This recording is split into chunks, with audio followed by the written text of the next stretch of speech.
नमस्कार, आपण पाहत आहात SB9 मराठी. पाहुयात आजच्या विशेष घडामोडी.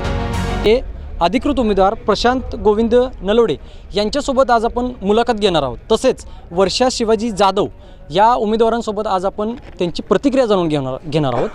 आज आपल्याबरोबर प्रशांत भाऊ आहेत. भाऊ नमस्ते. नमस्कार. आज आपण रामानंद नगर पंचायत समिती गणातून पंचायत समितीसाठी निवडणूक लढवित आहात.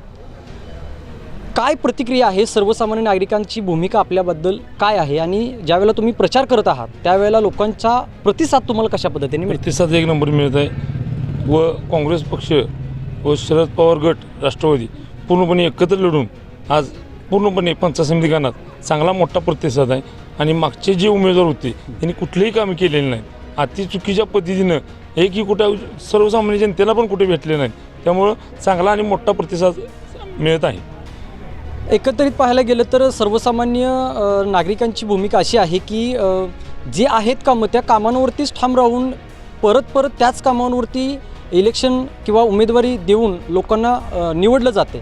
तुमची काय भूमिका असेल की येणाऱ्या काळामध्ये तुमच्याकडून विकास कामं होतील का? 100% मान्य महाराष्ट्राचे नेते युवकांचे आशास्थान विश्वजित उर्फ बाळासाहेब कदम आमदार साहेबांनी चांगल्या पद्धतीनं आत्तापर्यंत कामं केली आहेत. त्यामुळं इथनं पुढं त्यांच्या आशीर्वादानं व त्यांच्या मार्गदर्शनाने चांगली कामं करण्यात येणार आहे. ठीक आहे. तर महिला सबलीकरणासाठी आणि शैक्षणिकदृष्ट्या पंचायत समितीच्या आपल्या गणातून लोकांसाठी किंवा सर्वसामान्य नागरिकांसाठी तुम्ही काय भूमिका मांडाल? पंचायत समिती गणातून जर निवडून दिलं तर चांगल्या पद्धतीनं महिलांचं असून दे पंचायत समिती कुठलीही अडचण असून ती दूर करण्यात येईल. ठीक आहे साहेब, दिलेल्या माहितीबद्दल धन्यवाद. दुदंडी जिल्हा परिषद गटातील राष्ट्रीय काँग्रेस पक्षाचे अधिकृत उमेदवार वर्षा शिवाजी जाधव ह्या उमेदवार आज आपल्याबरोबर आहेत. आज आपण त्यांची थोडक्यात प्रतिक्रिया जाणून घेऊया. ताई नमस्ते. नमस्ते.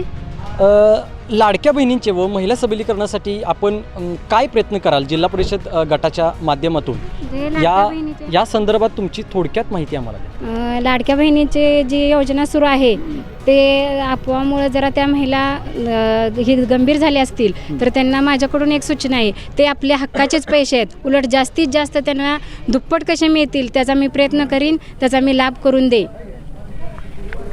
पूर्वी काळी मांडलं जायचं की जिल्ह्याचं राजकारण गावातल्या चौकामध्ये आल्यानंतर ते राजकारण संपुष्टात आलं, लोकांमध्ये फूट पडायला लागली आणि शासनाच्या जिल्ह्याच्या योजना गावामध्ये आल्या नाहीत. तर आपली भूमिका काय असेल की गावात शासनाच्या योजना जिल्ह्यापासून गावातल्या सर्वसामान्य नागरिकांना महिलांना मिळतील का आणि तुमची त्यासाठी भूमिका काय असेल? त्या भूमिकेसाठी तर मी ह्या स्पर्धेत उतरले. ही नुसती निवडणूक नाही तर ही समाजकार्याच्या विकासासाठीच लढा आहे माझा.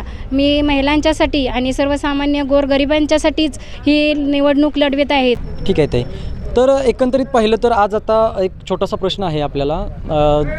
जिल्हा परिषद गटामध्ये आपल्याला पाहायला मिळते की सुशिक्षित बेरोजगार लोक आहेत, महिला आहेत, त्यांसाठी तुम्ही काय प्रयत्न करा? त्यांच्यासाठी दररोजचा रोजगारासाठी काहीतरी मी अशी योजना आणेन जिल्हा परिषदेतून आणि दररोजचा त्यांना रोजगार प्राप्त करून देण्याचा काहीतरी असा उद्योग काढून देईन त्या महिलांच्यासाठी. पक्षाने टाकलेली जबाबदारी पूर्णतः तुम्ही पार पाडाल का? हो, पूर्णपणे आटोकाट प्रयत्न करून मी त्यात जरासुद्धा कसूर ठेवणार नाही.